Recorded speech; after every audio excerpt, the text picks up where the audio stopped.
Bonjour à tous et bienvenue dans ce 3e épisode des recettes à Juju. Alors oui, je me suis rasé, je me suis coupé les cheveux moi-même, on fait comme on peut. Vous avez 2 secondes pour vous foutre de ma gueule et puis après on passe à la suite. Aujourd'hui, une recette sucrée. Vous avez été nombreux à me la demander parce que vous êtes nombreux à vouloir pâtisser. On reste dans la thématique des œufs puisque c'est bientôt Pâques. Et on va faire un petit nid tout chocolat avec son œuf fruité. Donc on va tout de suite commencer par la confection de l'œuf fruité parce qu'il va falloir que ça prenne au réfrigérateur. Pour ça, on va avoir besoin de 250 g de fraises, 4 œufs, l'équivalent d'une cuillère à soupe de sucre, 3 feuilles de gélatine alimentaire en feuilles, du coup, puisqu'il faut 3 feuilles, soyez pas con. Et 50 g de fromage blanc. Un pot, ça fait 100 g, ça va faire la moitié d'un pot. Voilà. On commence tout de suite. On va prendre dans un premier temps les 2 tiers de nos fraises qu'on va venir mixer dans un petit mixeur comme celui-là. Donc voilà, environ les 2 tiers. Le tiers qui reste, on le coupera en petits dés et on viendra l'ajouter comme ça à la préparation. Ça nous amènera un peu de la mâche.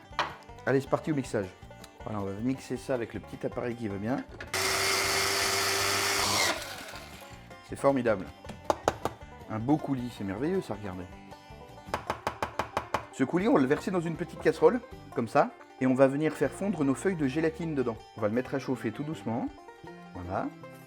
On va venir faire tiédir tout doucement notre coulis de fraises. Voilà, ici j'ai mes feuilles de gélatine que j'ai préalablement fait ramollir dans de l'eau froide. De l'eau froide, hein. Si vous mettez de l'eau chaude, elles vont fondre.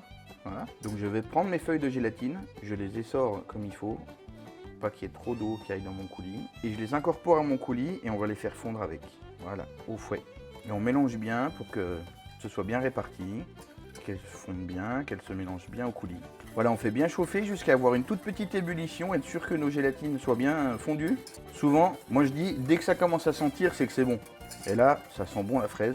Donc on coupe notre feu et on laisse tiède comme ça. On n'y touche plus. Les fraises qui nous restent, comme je vous l'ai dit, on va les couper en petits dés.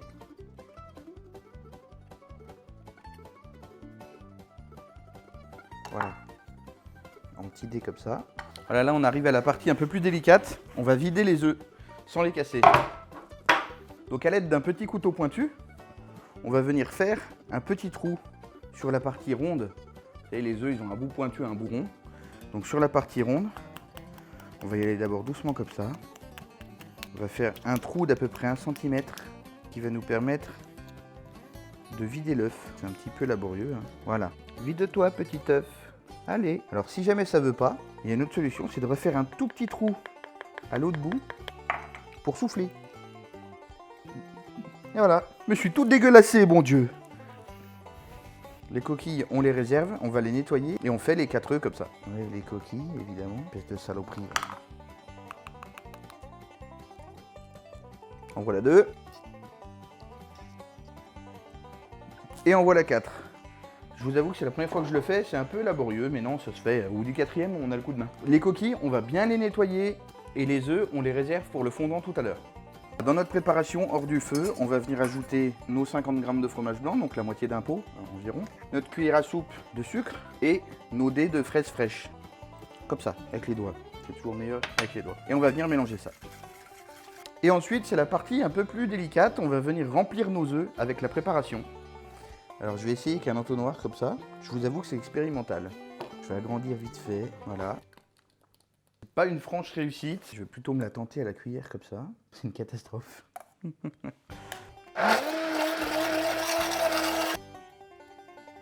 Ah! J'ai fait le cochon. C'est compliqué. C'est pas facile, mais ça se fait. Bon, en tout cas, ils sont bien pleins. Allez, on fout ça au frigo pour environ 2 heures pour que ça fiche bien comme il faut. Pendant les 2 heures nécessaires à la prise des œufs, on a largement le temps de se mettre un petit Whitney. Ou de faire nos fondants au chocolat. Et on va plutôt opter pour ça. Donc on va s'attaquer à nos fondants. J'ai ici les 4 œufs que j'ai vidés tout à l'heure. J'ai 40 g de sucre, 40 g de farine, 100 g de beurre et l'équivalent d'une plaque de chocolat 170 g qu'on va faire fondre tout de suite avec un petit peu d'eau. Allez, on met notre chocolat à fondre. On y va tout doux, il ne faut vraiment pas que ça attache au fond. Si ça attache au fond et que ça brûle, ça va apporter une amertume dont on n'a pas forcément envie.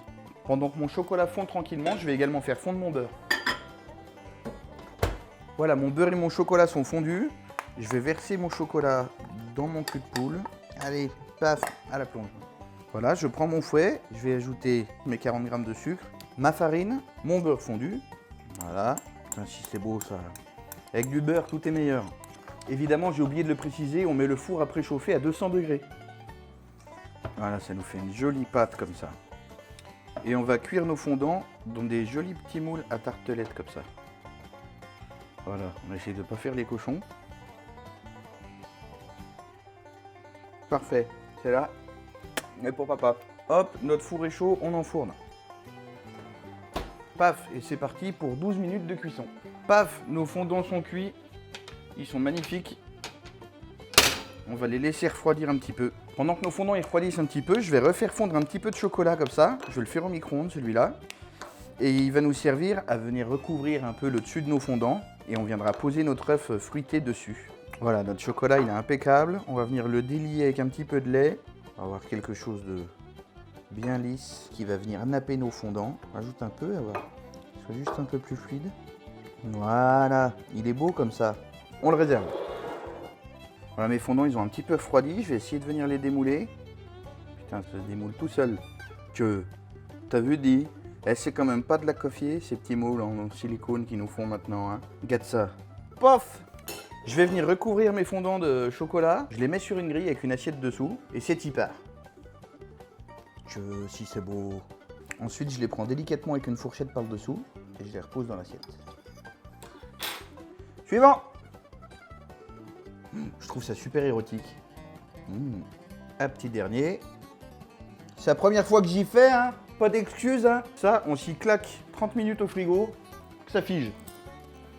Au bout de 2 heures, nos œufs sont bien figés. Vient la partie délicate. Il va falloir les éplucher. Je vous conseille de bien les casser sur toute la surface. Ça nous aidera à décoller la coquille. On voit que la gélatine elle a prise. Ça reste quand même assez fragile. Je vais y aller tranquille en tournant comme ça. C'est mou, mais ça tient. Ici, je me suis préparé de la coco râpée pour pouvoir tout de suite le mettre dedans dès que j'aurai fini. Voilà, impeccable. Je le mets dans ma coco. Et on va venir le recouvrir de coco comme ça. Là. Ça va être magnifique, vous allez voir. On est tout bon. Je me suis disposé un de mes fondants sur l'assiette. Je vais attraper mon œuf à la cuillère. On va venir le poser sur le fondant. Paf. Et voilà. Voici le nid au chocolat avec son œuf fruité. Et bon appétit bien sûr.